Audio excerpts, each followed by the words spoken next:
Method of editing media clips, 1 by 1 for loop playback.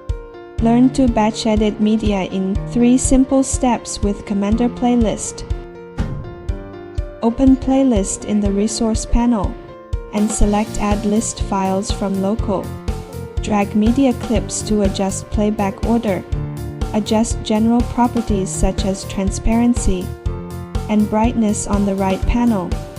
Configure playback duration and transition effects.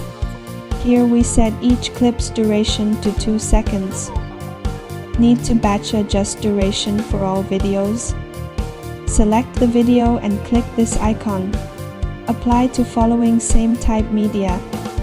Tick target parameters and confirm. For instant one-click synchronization. Now you can see all videos are set to 2 seconds.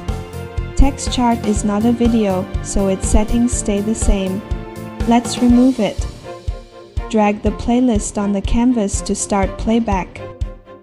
Thanks for watching. Follow me for more practical tutorials.